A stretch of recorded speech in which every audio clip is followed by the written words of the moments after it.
It's pretty cool how real grade gunpla packs in great detail into 1/44th scale model kits, but because they also have the reputation to just disintegrate over time, I usually just skip the RG line entirely. If you're somebody that also avoids real grades because of that, the model kit we're checking out today could change your mind. In this video, we're taking a look at the real grade RX-7882 Gundam version 2.0.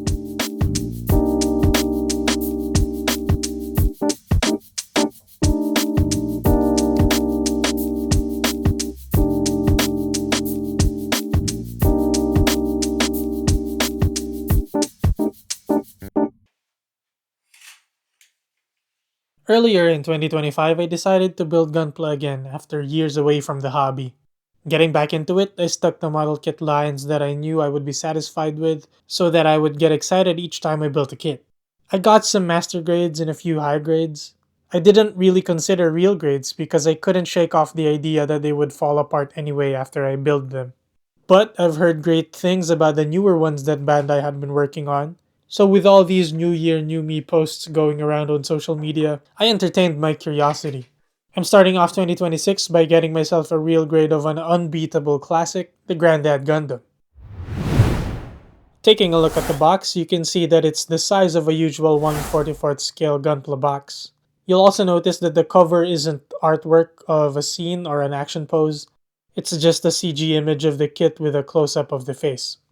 They specify the version 2.0, since this is a revision of the original 01 real grade. Of course, two sides of the box are just the repeated front print. Now for the other sides, they're showcasing the RX-7882 Gundam in various poses. They explain what the Grandad is and what they're aiming for with this RG 2.0 kit. The main thing as far as I can tell is that they made a sturdier inner frame than the 1.0. They even worked in an actual core fighter for the inside of the torso. But for more details, I guess you can check it out on the Bandai website through the URL or QR code on the box. On the last side of the box, we get more poses showcasing the articulation, gimmicks, and accessories that come with the RX-7882 Gundam. Also, another thing I noticed is that the underside of the box is no longer in the gloss black that RGs have. I wonder when that started. Opening the box, we get 4 packs of runners and the booklet style manual. We get a total of 10 runners, including the small runner for beam saber effects. The size of the pieces on the runners kinda make it feel like a shrunken down master grade, so it doesn't really feel like a lot of parts, just harder to work on since they're tinier.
Sure enough, because of the updated inner frame, it really does feel like you're building a scaled down master grade. There's no need to worry about the real grade inner frames that have the pieces molded together in the runners, and having them get flimsy over time. The way they designed the kit kinda looks and feels like a 2.0 master grade frame to me, without any of the moving pistons. But even without that, putting together the frame was kind of fun. Now, we'll talk about this more in the accessory segment, but the transformable core fighter is a nice touch. It's just kind of disappointing that you can't display it alongside the Gundam because you need it in the torso. But all in all, the inner frame is great to see for a 1/44th scale kit.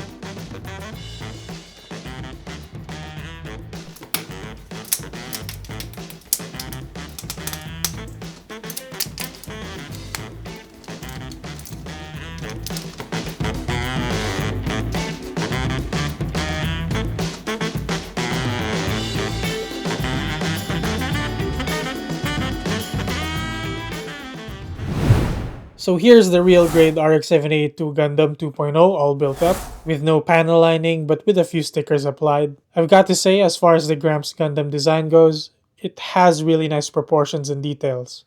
We get a lot of the design style of having parts of the inner frame popping out through the outer armor. It looks pretty good, but I'm sure it could be too much for some people out there.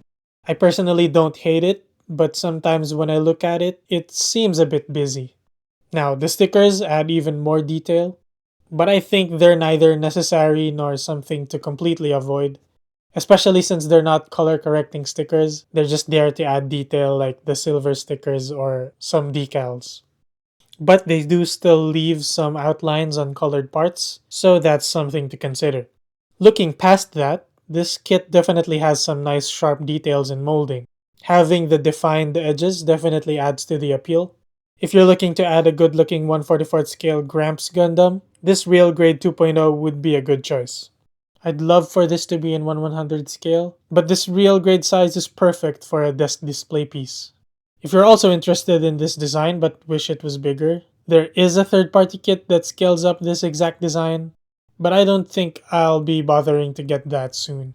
I'm currently away from my home studio, so here are a few items that could give you an idea how big the RG Gundam is.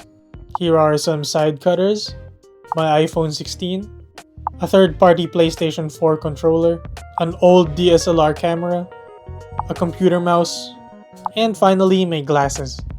It's pretty much a regular 1/44th scale Gundam through and through. Let's check out the accessories. Since this is an RX-782, of course the kit comes with beam sabers, a rifle, a bazooka, and a shield, but also some fixed posed hands for expressive poses and holding the weapons. But first, let's take a look at the accessory that doesn't usually come with a 1/44th scale Gramps.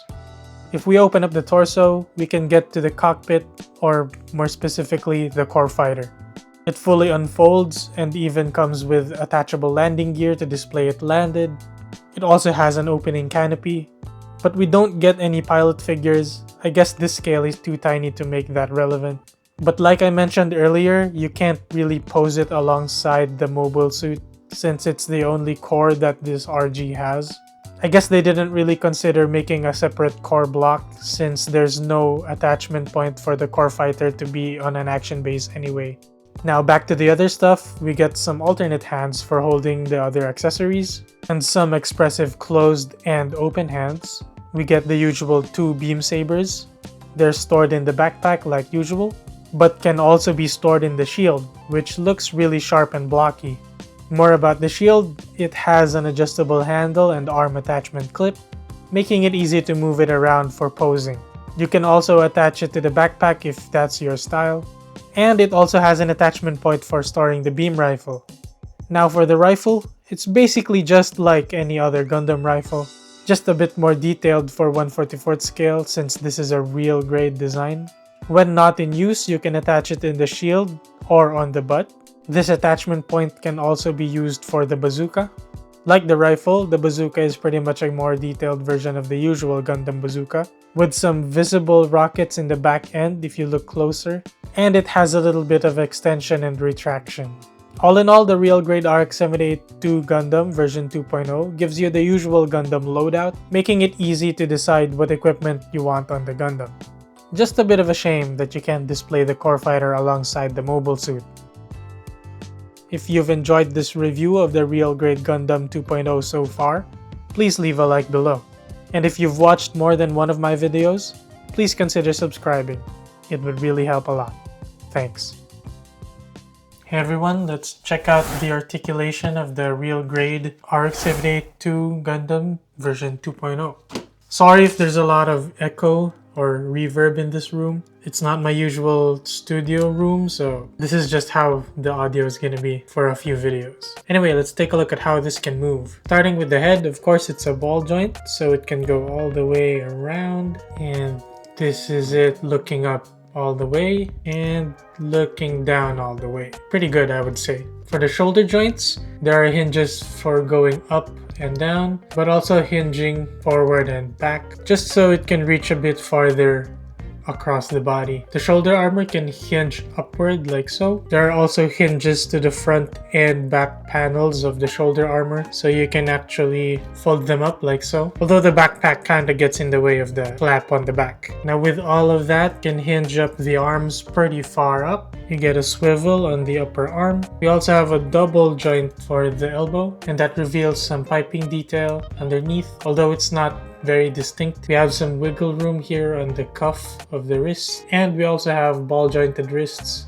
so it can also swivel. Checking out the backpack, we got some swivels on the beam saber holders. You can adjust it to wherever you need, because sometimes when you use the bazooka, the beam saber handle gets in the way, so you can fold it down to get it out of the way.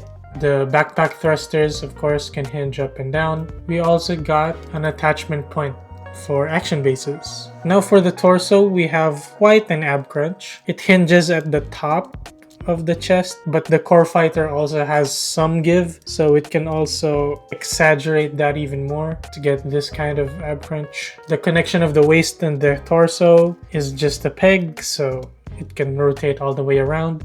And then you also have a cockpit hatch that can open like so. You can see the core fighter in there. And then at the base of the hips, you have this side-to-side tilting action. Each piece of skirting armor are on ball joints, but the side skirts kind of have this subtle hinging forward and back. Some extra movement to get it out of the way for the articulation. And then there's actually an opening hatch for the attachment point at the back of the waist, which is also the connection point for the accessories. I actually snapped that off just by trying to connect the action base in it.